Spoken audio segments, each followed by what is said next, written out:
Good afternoon everyone. This is our report casing.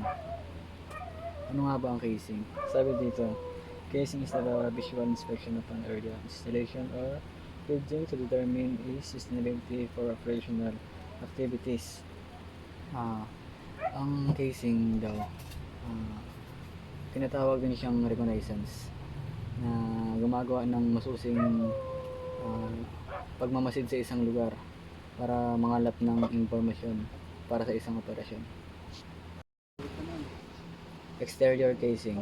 Ang exterior casing naman ay ang pagmamasid sa kabuuan ng larawan ng isang lugar, gusali o pasilidad. Kasama rito ang malalim na pagsusuri sa lokasyon nito, mga posibleng labasan at daanan papunta rito.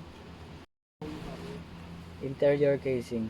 Ang interior casing naman ay ang pagmamasid sa pagkakaayos ng isang lugar o layout ng loob ng isang gusali.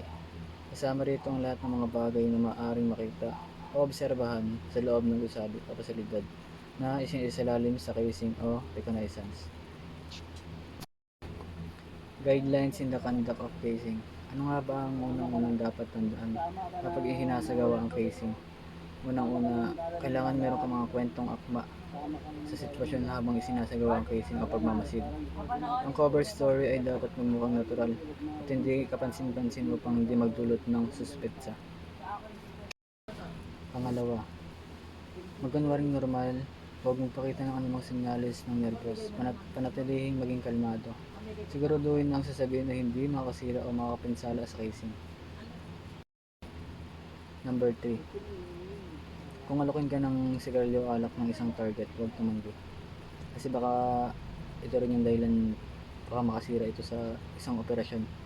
Pero kung makakasira ito sa kalusugan mo, pwede ka namang tumanggi pero gawin mo sa magalang na pamamaraan. Number 4, intelligence operative must also observe the following. Dito naman may nakapaloob na tatlo. Unang-una yung pacing.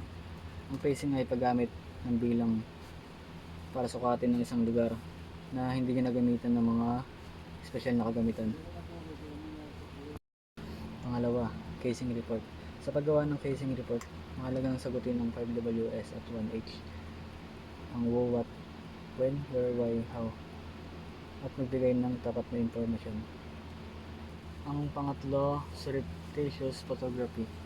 Ang lihim na pagkuha ng larawan ay makakatulong sa pagmamasid, pero kailangan mag-ingat sa paggamit ng mga kagamitan upang hindi makasira sa isang operasyon. Panglima, if possible, never attempt to take down notes in the front of the subject. Sabi dito, iwasan ng pagsusulat o pag-notes sa harapan ng target kasi baka ito ay mapansin nila at makahalata sila at magdulot ito ng pagkasira ng operasyon. And this our report.